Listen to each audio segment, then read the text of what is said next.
حاضرین جمعہ، نوجوان دوستوں، بزرگوں، عزیز بچوں اور خواتین اسلام،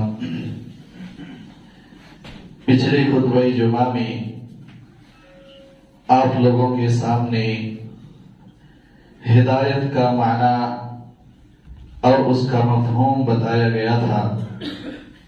اسی طرح سے ہدایت کی کتنی قسمیں ہیں وہ بیان کی گئی تھی، اور اسی طرح ہدایت اور ضلالت یہ صرف اللہ تعالیٰ کے ہاتھ میں ہے۔ اللہ تعالیٰ جس کو چاہتا ہے ہدایت دیتا ہے، اور جس کو چاہتا ہے اللہ تعالیٰ گمراہ کر دیتا ہے۔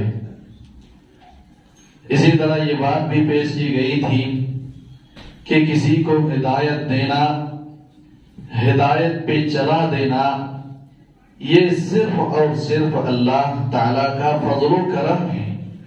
اللہ تعالیٰ کی جانب سے یہ اس کی صرف نعمت ہے۔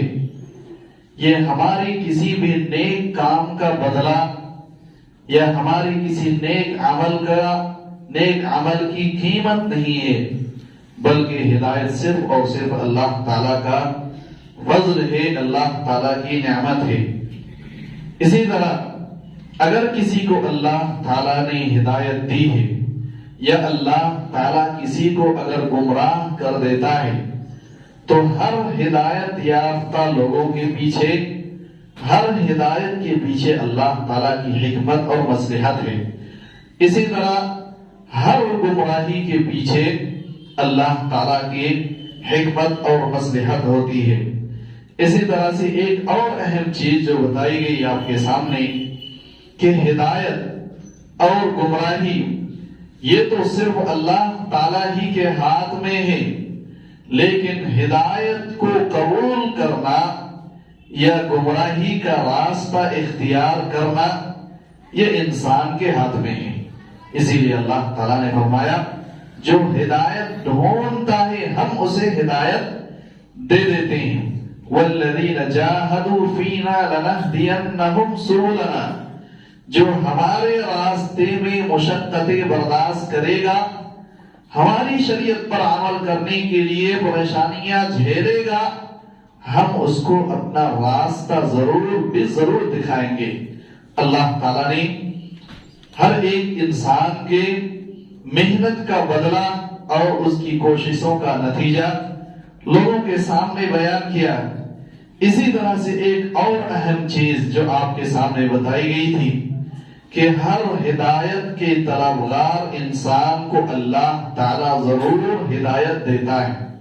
جو ہدایت ڈھونڈتا ہے، جو ہدایت کے راستے میں چلنے کی کوشش کرتا ہے، جو ہدایت کا سر چشمہ، جو ہدایت کا خزانہ اللہ تعالیٰ نے بتایا ہے، اس خزانے سے کوئی اگر مانگتا ہے، ڈھونڈتا ہے، طلب کرتا ہے، تو اللہ تعالیٰ اس کو ضرور اس خزانے میں سے کچھ نہ کچھ دیتا ہے۔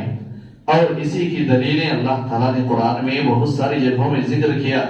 اللہ تعالیٰ نے یہی آیت کریمہ وَالَّذِينَ جَاهَدُوا فِينَا لَنَهْدِيَنَّهُمْ سُبُلَنَا، جو ہمارے راستے میں محنتیں کرے گا، ڈھونڈے گا، ہدایت طلب کرے گا، ہدایت کے راستے پہ چلنے کی کوشش کرے گا، تو ہم اسے اپنا راستہ ضرور دکھائیں گے۔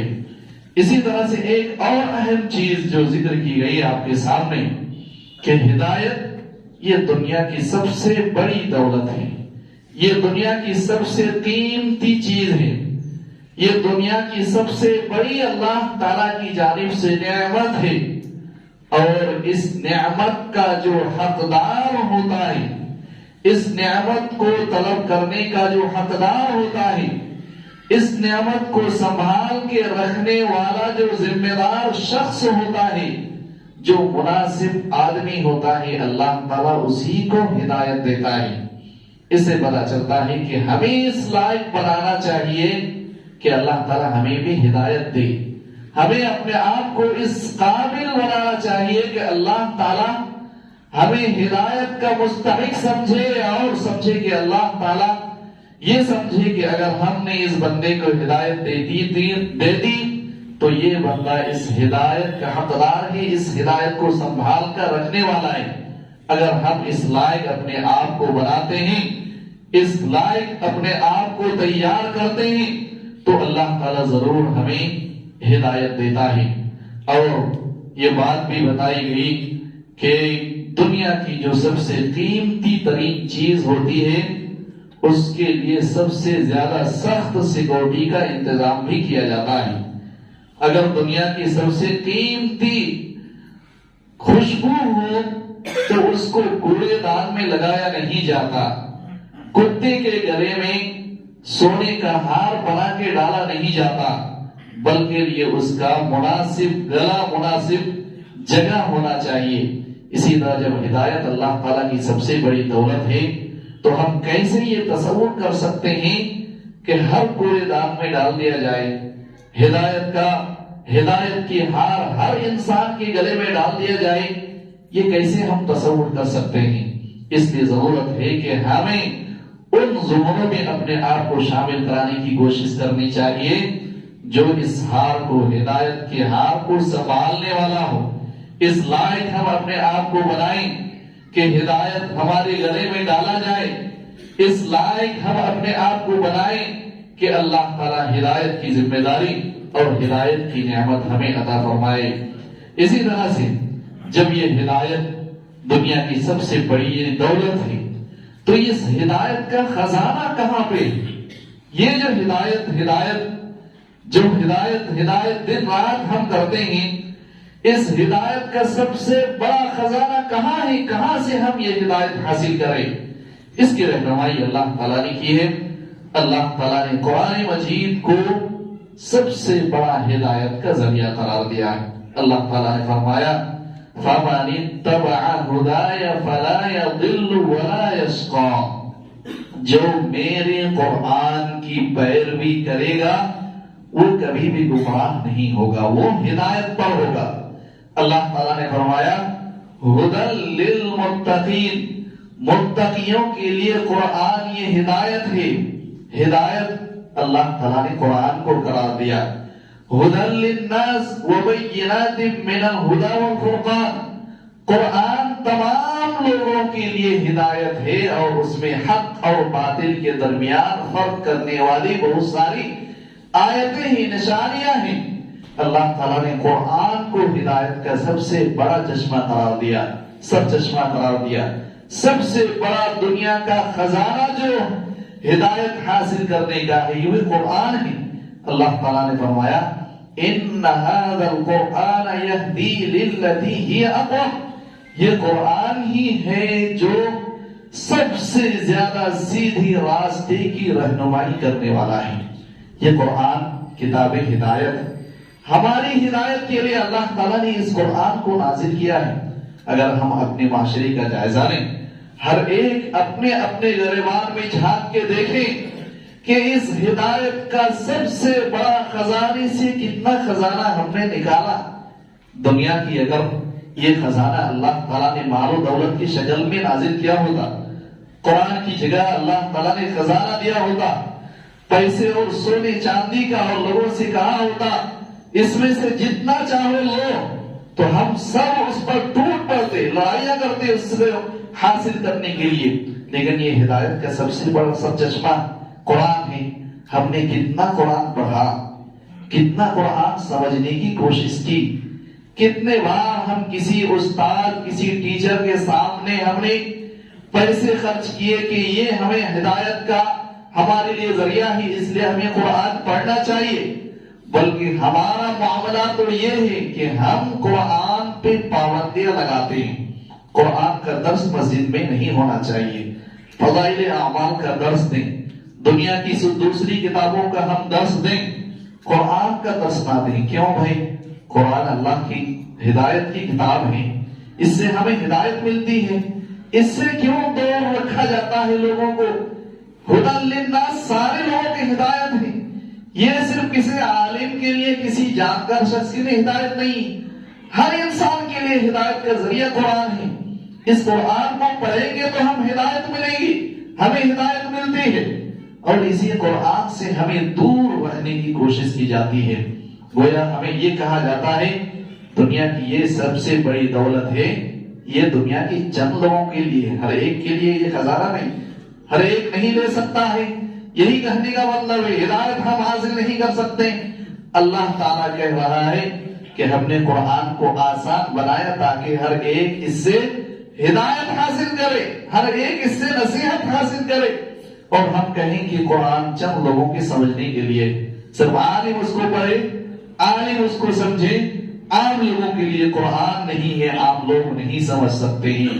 تو یہ گویا اس کا مطلب یہ ہوگا کہ ہم نے لوگوں کو ہدایت حاصل کرنے کا راستہ بند کر دیا ہے۔ اس لیے ضرورت ہے کہ قرآن سے ہم اپنے آپ کو جوڑیں، قرآن پڑھیں، ہر ایک ہدایت کی طرف آئیں۔ ہم میں سے کون شخص نہیں چاہتا کہ اسے ہدایت ملے، ہدایت کا کام ملے، ہدایت پر چلے۔ ہم مختلف جماعتیں اسی لیے بنا رہے ہیں، ہمارے معاشرے میں موجود ہیں کہ ہر ایک شخص سمجھتا ہے کہ ہم ہدایت پر ہیں، ہر ایک جماعت سمجھتی ہے کہ ہم ہدایت پر ہیں، لیکن اسی قرآن کی ہدایت کے نام پہ قرآن سے دور رکھا جائے۔ قرآن اللہ تعالیٰ جس کو ہدایت کا ذریعہ قرار دے، لوگوں کو ہم اسی سے دور رکھیں تو ہمیں ہدایت کیسے مل سکتی ہے؟ اس کا مطلب ہی یہی ہوا کہ جو انسان قرآن سے سب سے زیادہ قریب ہوگا، قرآن کو سب سے زیادہ پڑھنے سمجھنے والا ہوگا، وہ ہدایت کی سب سے زیادہ قریب ہوگا۔ جو جماعت قرآن کے اوپر سب سے زیادہ زور دینے والی ہے، قرآن میں جو ہے اس پہ عمل کرو، قرآن میں جو ہے اس کو لو، حدیث میں جو ہے اس کو لو۔ جو جماعت قرآن پڑھنے پڑھانے کی بات کرے گی وہی جماعت سب سے زیادہ ہدایت پر ہوگی۔ اس لیے ہمیں قرآن سے اپنے آپ کو جوڑنا چاہیے۔ ہدایت کا دوسرا سرچشمہ اللہ کے نبی صلی اللہ علیہ وسلم کی حدیثیں، اللہ کے نبی صلی اللہ علیہ وسلم کی حدیثیں ہمارے لیے ہدایت کا خزانہ ہے۔ اور اس کی دلیل اللہ کے رسول صلی اللہ علیہ وسلم کی خود حدیث، آپ صلی اللہ علیہ وسلم نے فرمایا کہ ترکت فیکم امرین لن تضلوا ما تمسکتم بہما کتاب اللہ و سنتی۔ تم دو چیزیں تمہارے درمیان میں چھوڑ کے جا رہا ہوں، جب تک تم ان دونوں چیزوں کو لازم پکڑے رہو، لازم بنا لو، لازمی قرار لو اپنی زندگی میں، کبھی ہدایت تمہارے ہاتھ سے جا نہیں سکتی، تم کبھی گمراہ نہیں ہو سکتے، تمہیں ہدایت مل کے رہے گی۔ کون سی؟ اللہ تعالیٰ کی کتاب قرآن مجید، اور آپ صلی اللہ علیہ وسلم نے فرمایا میری حدیثیں، میری حدیثوں پہ عمل کرو۔ اس لیے جو لوگ قرآن حدیث کو سب سے زیادہ پڑھنے والے لوگ ہیں، جو قرآن حدیث کی سب سے زیادہ دعوت دینے والے لوگ ہیں، جو قرآن حدیث کو پڑھنے پڑھانے کی باتیں کرتے ہیں، قرآن حدیث پہ عمل کرنے کی باتیں کرتے ہیں اور قرآن حدیث پڑھتے پڑھاتے ہیں، وہی سب سے زیادہ ہدایت کے قریب ہو سکتے ہیں۔ اسی طرح سے ہدایت کے ان دو چشموں سے، ہدایت کے ان دو بڑے بڑے خزانوں سے سب سے زیادہ اگر کسی خزانے کو لوٹنے والی قوم ہے، اس خزانے کو حاصل کرنے والی سب سے زیادہ قوم اگر ہے، اس خزانے سے، قرآن اور حدیث کی خزانے سے سب سے زیادہ اپنی جھولیوں کو بھرنے والی کوئی مقدس جماعت اگر اس دنیا میں ہے، کون سی جماعت ہے؟ وہ اللہ کے رسول صلی اللہ علیہ وسلم کے ساتھیوں کی جماعت، جن کو صحابہ کہا جاتا ہے۔ اس لیے اللہ تعالیٰ نے فرمایا فَإِنْ آمَنُوا بِمِثْلِ مَا آمَنْتُمْ بِهِ فَقَدْ اهْتَدَوْا۔ لوگوں سنو، قرآن حدیث کے سرچشمے سے، قرآن حدیث کے خزانے سے سب سے زیادہ فائدہ اٹھانے والی جماعت یہ صحابہ کی جماعت ہے۔ اس لیے جس طرح ایک صحابہ کرام نے قرآن حدیث سے خزانہ لوٹا ہے، تم بھی انہی صحابہ کرام کی طرح قرآن حدیث کے خزانوں سے اپنا جوڑیے بھرو، تم بھی انہی کی طرح قرآن حدیث پہ عمل کر کے ہدایت یافتہ ہو جاؤ۔ تم اسی وقت ہدایت پاؤ گے، اسی وقت تمہیں خزانہ حاصل ہوگا، اسی دروازے سے تمہیں خزانہ مل سکتا ہے، اسی کاؤنٹر پہ تمہیں خزانہ دیا جائے گا جس کاؤنٹر پر صحابہ کرام کی جماعت لائن پہ تھی۔ صحابہ کرام نے جس دروازے سے خزانہ نکالا اسی دروازے سے تمہیں بھی خزانہ ملے گا۔ قرآن حدیث خزانہ اور اس خزانے کو حاصل کرنے کا طریقہ ہمیں کہاں سے ملے گا؟ راستہ کنہوں نے بتایا؟ صحابہ کرام نے بتایا۔ اس لیے ہمیں منہج صحابہ کرام کے طور طریقے کو بھی اپنی زندگی میں ہدایت حاصل کرنے کے لیے بہت ضروری ہے۔ اسی طرح سے قرآن کے اندر اللہ تعالیٰ نے ہدایت حاصل کرنے کے بہت سارے اسباب ذکر کیے، بہت سارے اسباب ہی بہت ہی مختصر انداز میں چند اسباب ہدایت کے آپ کے سامنے ذکر کروں گا۔ سب سے پہلا سبب ہدایت پر یا ہدایت حاصل کرنے کا اللہ تعالیٰ نے فرمایا توحید پر اپنے آپ کو قائم رکھو، شرک سے اپنے آپ کو بچاؤ۔ اور اس کی دلیل اللہ تعالیٰ نے فرمایا الذین آمنوا ولم یلبسوا ایمانہم بظلم، جن لوگوں نے ایمان لایا اور اپنے ایمان میں شرک کو نہیں ملایا، اولئک لہم الامن وہم مہتدون، یہی وہ لوگ ہیں جن کے لیے امن و امان ہے اور یہ لوگ ہدایت یافتہ ہیں۔ کون لوگ ہدایت یافتہ ہیں؟ جو ایمان لائے اور ایمان پر قائم رہے، توحید پر قائم رہے، اور جنہوں نے اپنے ایمان میں شرک کی ملاوٹ نہیں کی، ایمان بھی ہے شرک بھی کر رہے ہیں، ایمان کا دعویٰ بھی ہے شرک بھی کر رہے ہیں، ایسے لوگوں کے لیے ہدایت نہیں ہے۔ جنہوں نے اپنے ایمان میں شرک نہیں ملایا، اللہ تعالیٰ نے کہا اولئک لہم الامن وہم مہتدون، یہ لوگ ہیں جو ہدایت پر قائم ہیں۔ دوسرا سبب جس کی وجہ سے ہم ایمان یا ہدایت پر قائم اور دائم رہ سکتے ہیں، اللہ تعالیٰ نے بہت سارے مختلف مقامات پر مختلف نیک اعمال کو، طاعت کے کام کو انجام دینے کے بعد ہدایت کا ذکر کیا۔ نیک کام کر کے تمہیں ہدایت ملے گی۔ انہی میں سے اللہ تعالیٰ نے ذکر کیا والذین اہتدوا زادہم ھدی وتقوی، جو لوگ ہدایت کے طلبگار ہوں گے، ڈھونڈیں گے، اللہ تعالیٰ ان کو ہدایت دے گا۔ جو لوگ ہدایت کے کام کریں گے اللہ تعالیٰ ان کو ہدایت دے گا۔ اور اللہ تعالیٰ نے فرمایا وَمَن يُؤْمِن بِاللَّهِ يَهْدِ قَلْبَهُ، جو شخص اللہ تعالیٰ پر ایمان رکھے گا اللہ تعالیٰ اس کے دل کو ہدایت پر لگا دے گا۔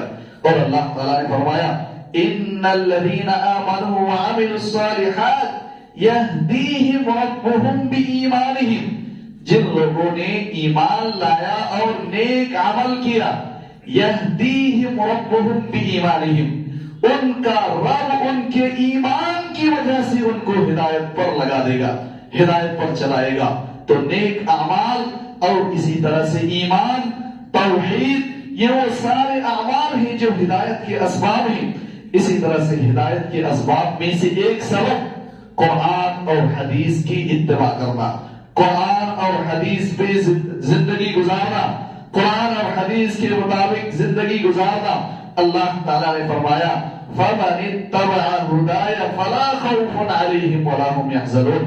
اللہ تعالیٰ نے فرمایا کہ جو شخص میری ہدایت کی یعنی قرآن مجید کی پیروی کرے گا تو اللہ تعالیٰ ان کو گمراہ نہیں کرے گا، ان کو بد نصیب نہیں کرے گا۔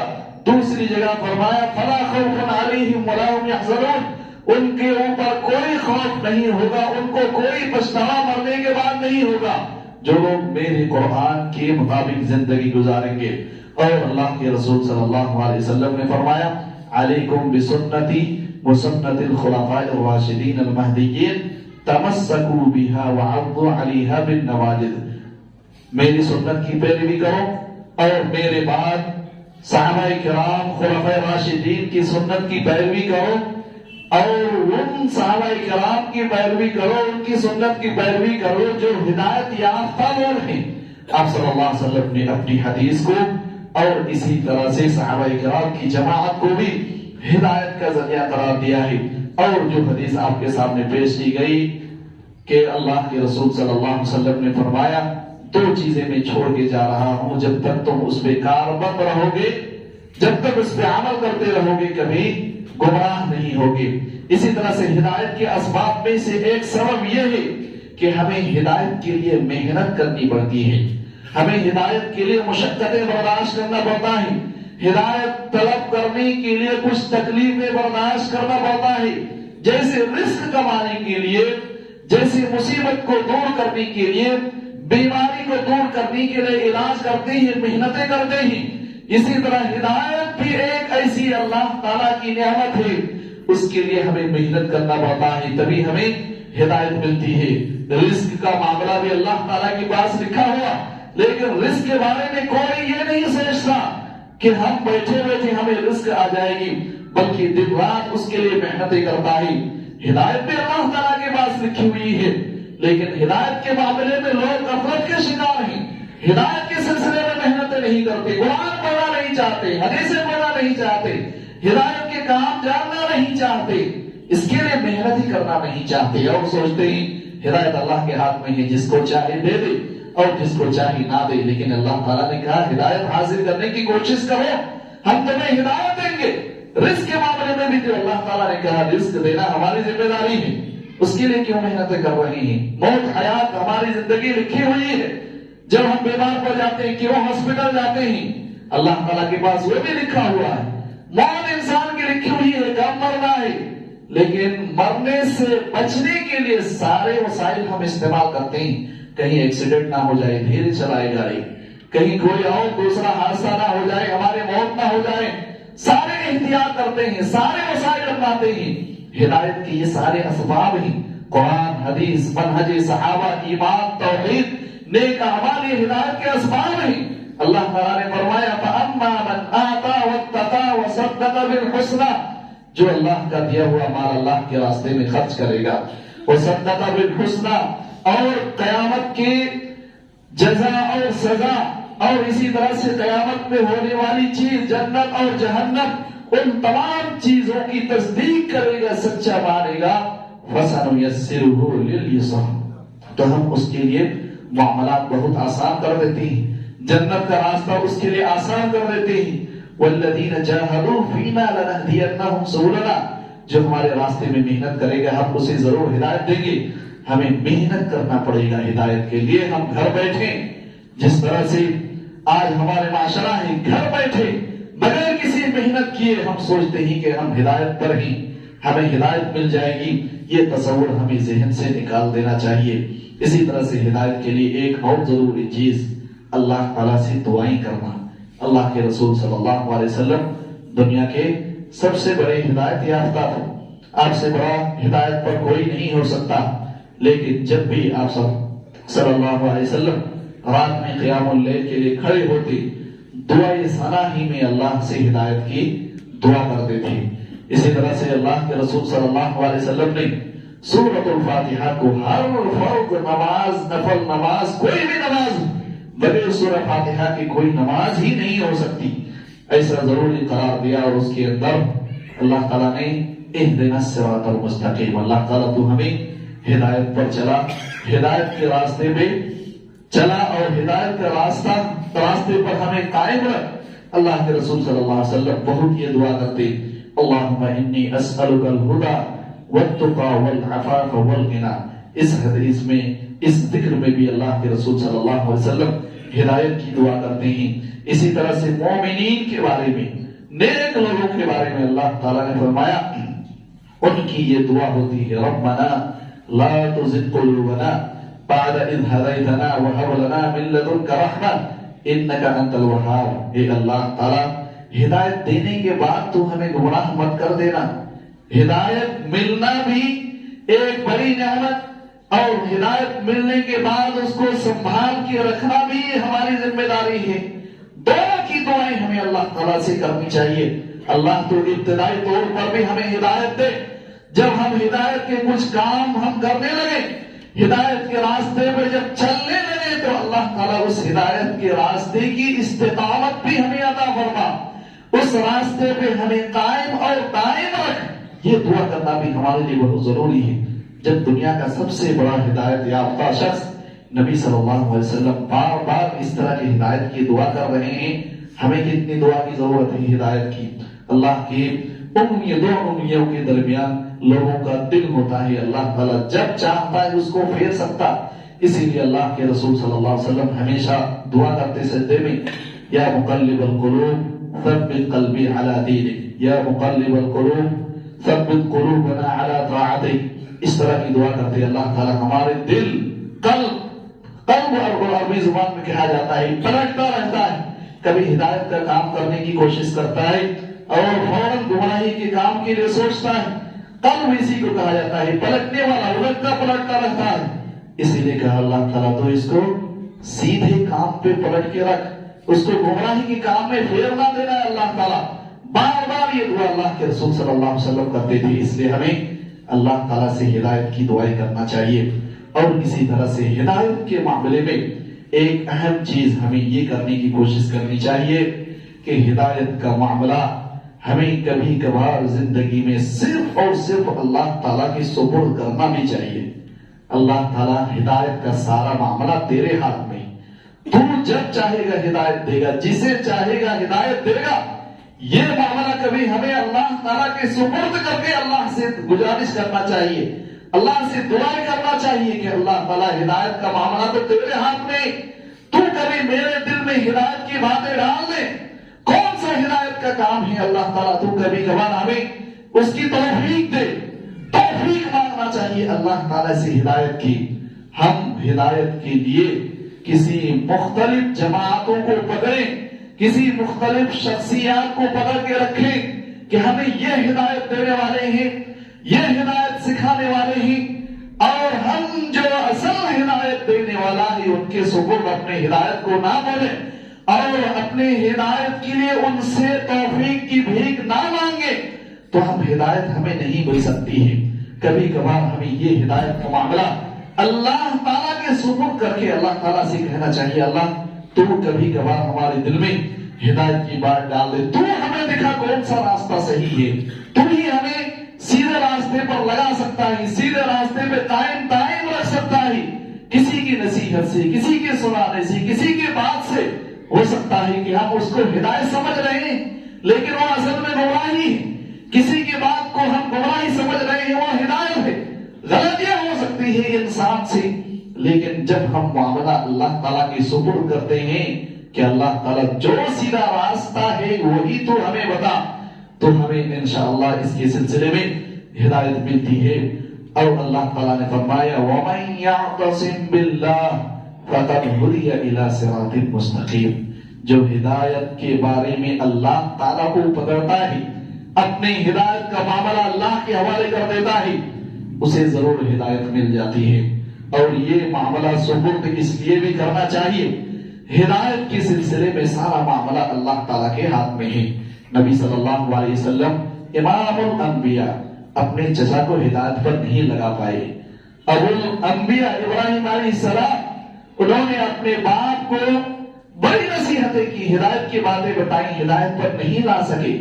نوح علیہ السلام اولو العزم پیغمبر میں سے ان کے بیٹے کا کفر کی حالت میں کافر ہو کے مر گیا، ہدایت پر نہیں لا سکتے. تو کیا اس سے پتہ نہیں چلتا کہ ہمیں اپنے ہدایت کا سارا معاملہ اللہ کے حوالے کرنا چاہیے اور کہنا چاہیے اللہ تو اتنے بڑے بڑے لوگوں کے رشتہ داروں کو ہدایت کی دولت سے محروم رکھا ہے، ہم کس کھیت کی مولی ہیں، ہمیں بھی اللہ تعالیٰ تو ہدایت کے راستے پہ چلا. یہ معاملہ ہمیں اللہ تعالیٰ کے سپرد کرنا چاہیے. اللہ تعالیٰ سے دعا ہے کہ اللہ تعالیٰ ہم سب کو ہدایت پر چلائے. اللہ تعالیٰ ہدایت کے جو سر چشمے، جو خزانے ہیں، اللہ تعالیٰ ان سر چشموں سے ہمیں سیراب ہونے کی توفیق عطا فرما. اللہ ہدایت کے جو بھی اسباب ہیں، ہدایت کے جو بھی کام ہیں، ہدایت کے لیے جو بھی اعمال قرآن حدیث میں ہیں، اللہ تعالیٰ ان اعمال کو انجام دینے کی توفیق عطا فرما. اللہ تعالیٰ ہدایت سے دور کر دینے والے سارے راستے سے ہم سب کو محفوظ فرما. اللہ تعالیٰ ہماری پریشانیاں دور فرما. اللہ تعالیٰ ہم سب کو ہدایت پر قائم اور دائم رکھ. اللہ ہم میں سے جو شخص پریشان حال ہے ان کی پریشانی کو دور فرما. اللہ جو شخص ہم میں سے بیمار ہیں اللہ تعالیٰ ان کو شفاء کاملہ عاجلہ عطا فرما. بارک اللہ لنا ولکم فی القرآن المجید ونفعنی وإیاکم بالآیات والذکر الحمید انہ تعالی جواد کریم ملک بر رؤوف رحیم.